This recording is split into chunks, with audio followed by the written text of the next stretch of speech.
یہ ماہ سیام میں سخت گرمی، زبان کانٹا بن گئی، حلق خشک ہو گیا اور ہم پانی نہیں پی رہے، ٹھنڈا پانی دستیاب ہے، کوئی دیکھ بھی نہیں رہا، وضو کرتے بھی احتیاط کرتے ہیں، میاں کیوں نہیں پانی کا 2 گھونٹ لے لیتے، ٹھنڈا پانی ہے، میٹھا پانی ہے۔ کہا ہم نے روزہ رکھا ہے، اللہ دیکھ رہا ہے۔ ماہ سیام میں ہم پانی نہیں لیتے، اس لیے ہمیں یہ یقین ہوتا ہے تنہائی میں بھی اللہ دیکھ رہا ہے۔ یار جو اللہ رمضان میں دیکھتا ہے وہ غیر رمضان میں بھی دیکھتا ہے۔ پانی پینے لگو تو دیکھتا ہے، رشوت لینے لگو تو تب بھی دیکھتا ہے، آنکھ بھٹکے تو تب بھی دیکھتا ہے، خیال بہکیں تو تب بھی دیکھتا ہے، سوچوں میں آوارگی آئے تو تب بھی دیکھتا ہے۔ یہ یقین تمہارے ساتھ اگر جڑ جائے کہ تمہارا رب تمہیں دیکھ رہا ہے تو پھر گناہ کرنا مشکل کیا ناممکن ہو جائے گا۔ ان اللہ خبیر بما تعملون، اور جو تم کرتے ہو تمہارا رب اس سے باخبر ہے۔ مت سمجھنا کہ وہ دیکھ نہیں رہا، تم کو چھٹی دے رکھی ہے تو اس کا یہ مطلب نہیں ہے کہ تم اس کی پہنچ سے باہر ہو یا اس کی نگاہوں میں نہیں ہو۔ تمہارے ایک ایک لمحے کو وہ دیکھ رہا ہے، ایک ایک ساعت کو ملاحظہ کر رہا ہے۔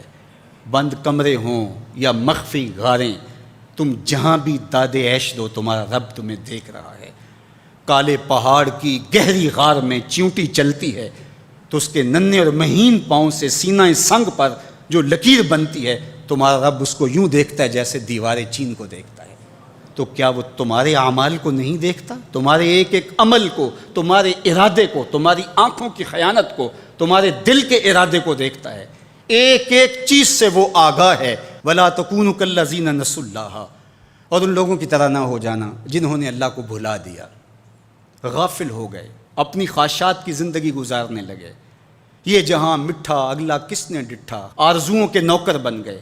جس طرح نفس اور شیطان ان کو چلا رہا اس طرح چل رہے ہیں۔ جو لوگ اللہ کو بھول گئے، اللہ فرماتا ہے اللہ نے انہیں ان سے غافل کر دیا۔ اللہ جب کسی سے ناراض ہوتا ہے تو ہدایت چھین لیتا ہے۔ اسی لیے ہمیں ہر روز ہر نماز کی ہر رکعت میں ہدایت مانگنی ہوتی ہے۔ اہدنا الصراط المستقیم، ہر روز مانگتے ہیں، ہر نماز میں مانگتے ہیں، ہر رکعت میں مانگتے ہیں، اللہ ہمیں ہدایت پہ گامزن رکھنا۔ اللہ جب کسی سے ناراض ہوتا ہے تو ہدایت کے دیے بجھ جاتے ہیں، اندھیروں میں بھٹکنے لگتا ہے، شیطان اس کو دھوکے میں مبتلا کر دیتا ہے، اسی زندگی کو مقصود زندگی سمجھ لیتا ہے، اس شراب کو آب حیات سمجھ لیتا ہے، جس کو یہ بھی نہ پتا ہو کہ میں ہوں کون، میں کہاں ہوں، میرا مقصد زندگی کیا ہے، مقصد حیات کیا ہے، کھانا پینا اور لذتوں کا حصول، یہ تو چوپائے بھی کرتے ہیں۔ تو اشرف المخلوقات کاہے کا ہے؟ یہ زندگی تو ان کی بھی ہے کہ وہ اچھا کھاتے ہیں، تم تو ایک پاؤ بھر گوشت کھا لیتے ہو اور شیر روز ایک ہرن چاٹ جاتا ہے، وہ تیرے سے زیادہ کھاتا ہے، تیرے سے زیادہ طاقتور ہے۔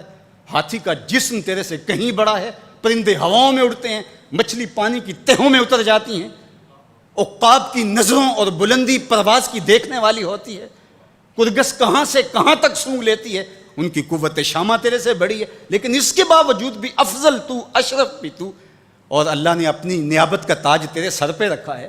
تو تو مقصود ہے، تو تو مسجود الملائک ہے، فرشتوں کی پیشانی تیرے حضور جھکی ہے، تو اپنے آپ سے آشنا ہی نہیں ہے، تجھے پتہ ہی نہیں کہ تو کون ہے۔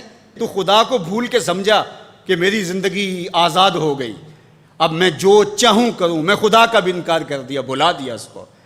کہا جب خدا کو تو بھولا تو خود کو بھول گیا، زندگی کے مقصد کو تو نے فراموش کر دیا، اب بھٹکتا ہے ارض فلات میں، جنگل میں پڑے ہوئے خشک پتے کی طرح، جس کو ہوائیں کبھی ادھر اڑا دیتی ہیں کبھی ادھر اڑا دیتی ہیں۔ مقصد حیات کا علم نہیں ہے، خدا کو بھولنے کا یہ نتیجہ ہے جو تجھے بھگتنا پڑ رہا ہے۔ خدا آشنا ہو جا، خود آشنا ہو جائے گا، تجھے ذات سے آگہی ہو جائے گی، من کا شعور مل جائے گا، تجھے پتہ چلے گا کہ میں کون ہوں، میری زندگی کا مقصد اور مقصود کیا ہے۔ تو اگر تو ایسا نہیں کرے گا تو اللہ تجھے تیرے سے بے خبر کر، تیری ٹانگیں نہیں توڑ دی جائیں گی، تیرا رزق نہیں چھین لیا جائے گا، تیری آنکھوں سے روشنی نہیں اچکی جائے گی، تیرے کانوں کی سماعت نہیں کھینچ لی جائے گی، یہ سب کچھ ہوگا لیکن مقصد زندگی نہیں ہوگا۔ تو کہا اس قرآن سے جڑ جاؤ، اپنی زندگی کو مالک کے سپرد کر دو اور ایک ایک لمحہ مالک کی چوکھٹ پہ گزار دو۔